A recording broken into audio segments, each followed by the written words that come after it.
Hey everybody, and welcome to the next episode in the Volcania series. Now in the last episode we had a go at finishing off the steel looping coaster here. So we came up with two options that we could have gone ahead with, and I got you guys to decide for me which one we should choose. And yeah, it was a pretty overwhelmingly positive response for option 2, so thank you to everyone that got back to me in the comments for that. So yeah, we went ahead with that one and themed out the area a little bit. I gave it a different color scheme as well, which I thought was, turned out really nicely.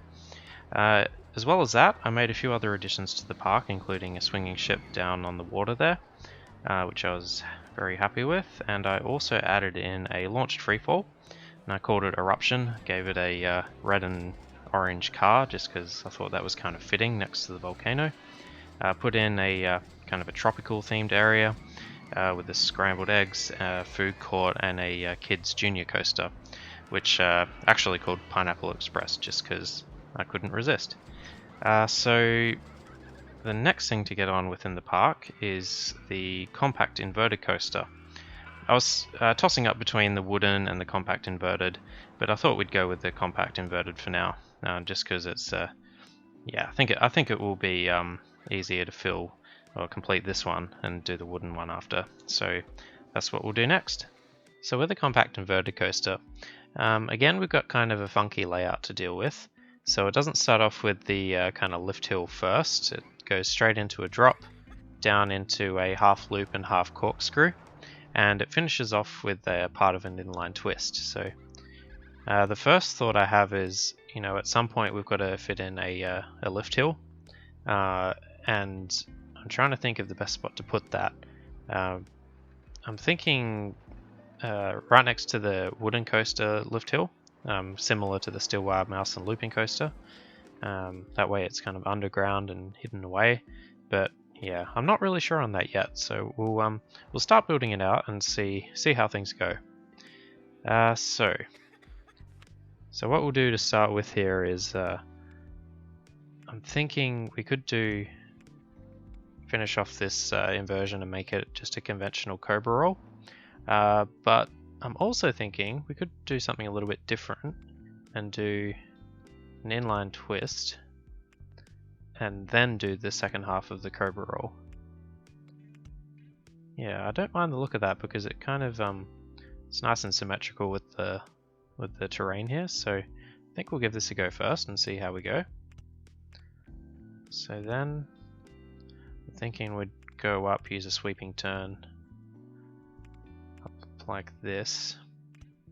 Now I wouldn't mind trying to go back down and do a sweeping turn back down under the inline twist, but I think we'll have to mess around with the terrain a little bit too much.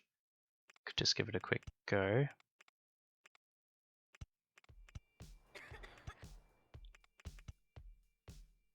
Yeah, I'm not the biggest fan of how that looks, so I think we'll actually have a bit of track that goes... Oh, that's not quite going to work. We might have to go one further that way, and then the sweeping turn. And then what I think we could do is do the diagonal track over like this, and kind of have a section of track which runs over the first drop.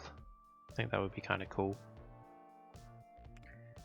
Now, thinking we want to bring this back at some stage. By the way, the area that I'm going to try and get this into is in kind of this section. I don't want to meander too far over here, or too far over here this way, just as I don't want the area looking too crowded.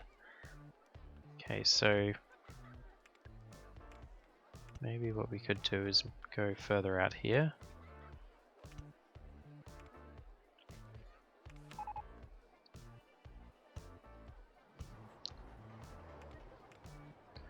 Okay, now I'm thinking we could do a nice little helix like this. Might have to play around with the land, but that's okay. Okay, then we might want to try and do something like this and get back over to this area.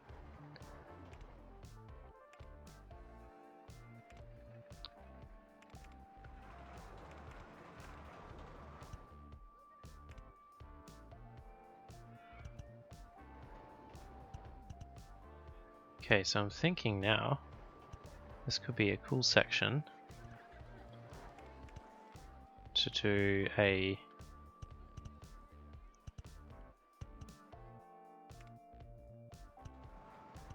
an inline twist, and that would be a nice kind of path interaction with the exit path there. So yeah, don't mind the look of that.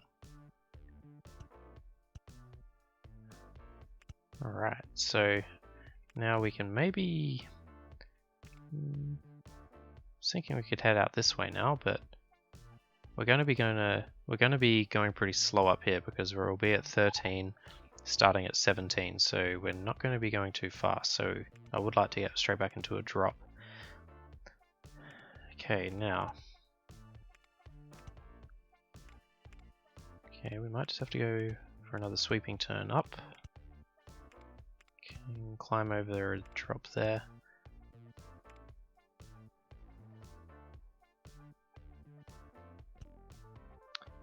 Are we in the right way of that truck there? Don't think so. Okay, there we go. Yeah, I don't mind that. That should work. Now, I think we do need to maybe bring the track out here. We'll do a turn. So right now we've got kind of a cobra roll and an inline twist. So I think at some point we're going to have a kind of standard corkscrew. So maybe I'll do that out here.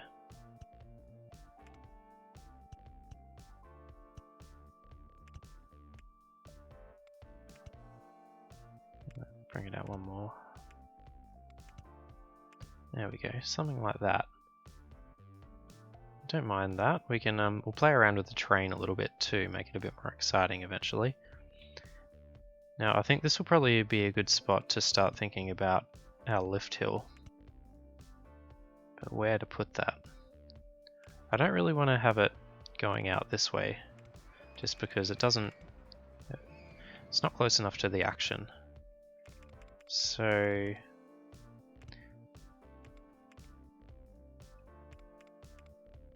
might have that go one more out. And you know what could work is if we do a diagonal lift hill.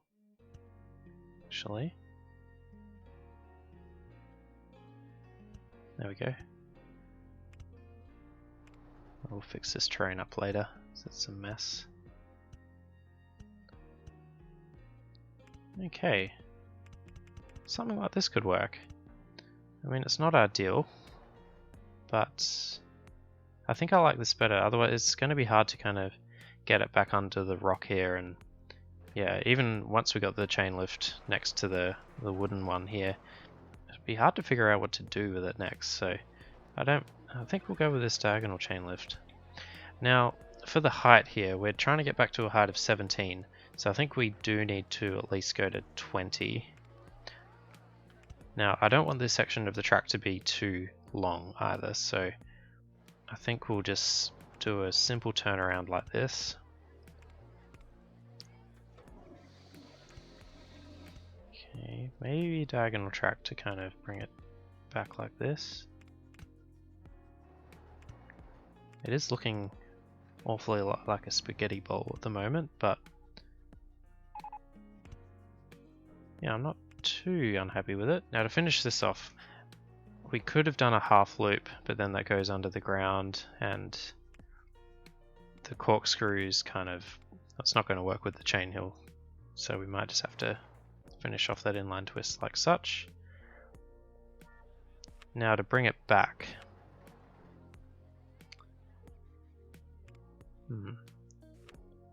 It's going to be going pretty slowly here, so we might want to give it a little bit of speed at some point.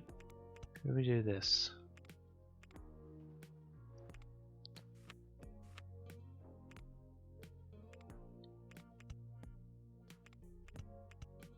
It's quite high off the ground like that. Maybe what we can do something like this, but that truck's going to get in our way. Maybe if we go down to this height instead.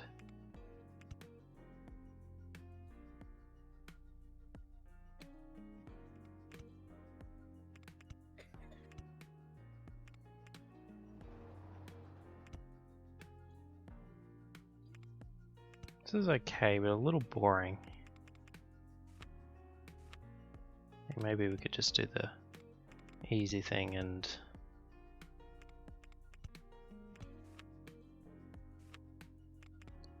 I'm just not the biggest fan of how this finishes off, but that should work. Okay, now not too unhappy with that. It doesn't look too bad. So I think what we'll do next is give this a test run and see how it goes. Okay, so into the first drop here.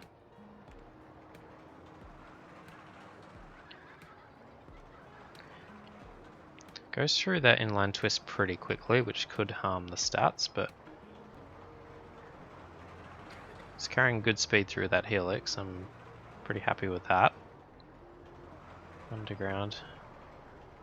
Well, it goes a little slow through that inline twist, but it'll definitely speed up with gas, so it's not too bad. Decent speed through the sweeping turns. Good speed through the corkscrew.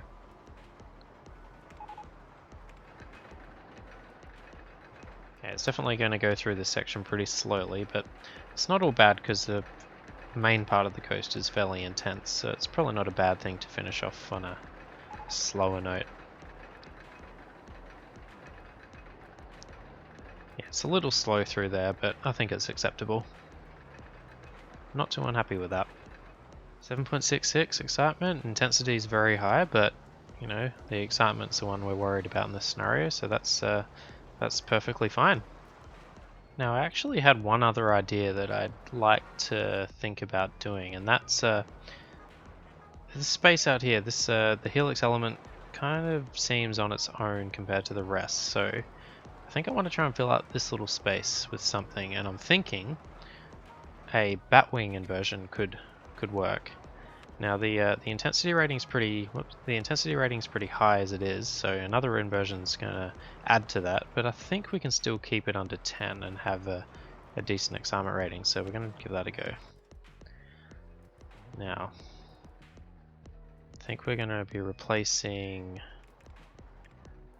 kind of this section of the track here. So basically what a batwing is a half loop, half corkscrew, and then the same thing but in reverse. So we're going to be going up into a half loop, which is going to be pretty high. So I think we're going to need to go a few shallow drops down. Something like this. And yeah, I think we'll have to go down to 7. And then we could be restricted by the looping coaster there. So that's as far as we can go in. So hopefully it'll have enough speed to make this. Now the messing with the terrain and the final bit. There we go. Okay, so that's that bit. So 17 to 15, it's gonna struggle to make that, but we'll see how we go. Okay, there's the first bit of it. And then half corkscrew right.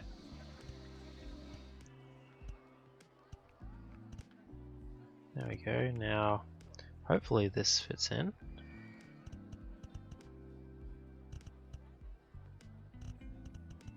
There we go. Yeah, that doesn't look too bad at all, actually. I think that fills out that space nicely. Okay, now to get around into this element here. Hopefully we don't need to do a tight turn. We can... oh yeah, we should be able to fit in a helix element there. Now that's not quite gonna fit in that way. So we might have to move this inline twist forward one element. And we might actually have to use the steep slope there, which I'm not a huge fan of, but that should work nicely. And we'll go inline twist like before, and then there we go. Yeah, I'm pretty happy with that. As long as it gets through that back wing, I think we could be onto a winner here. So let's give this a go. Yeah, I quite like the way this looks. I really hope it makes it. Awesome. It's a little slow for my liking, but you know, added weight with the guests will help that. Alright, let's have a look at the stats with this one. Calculated pretty quickly. So that's great. It's the intensity rating went up as expected with the Batwing, but it's still under 10 and the excitement rating's still high enough. So yeah, I'm pretty happy with that. I think this will be a winner. I might come back and change this section of the track just after the lift hill and into the station. I'm not really the biggest fan of how that looks, so you might see some changes to that in the next video. Alright, thank you guys very much for watching. If you have any comments or suggestions for what you'd like to see different with a compact inverted coaster, let me know in the comments. So that's going to be it from me, and we'll see you next time. Cheers, bye.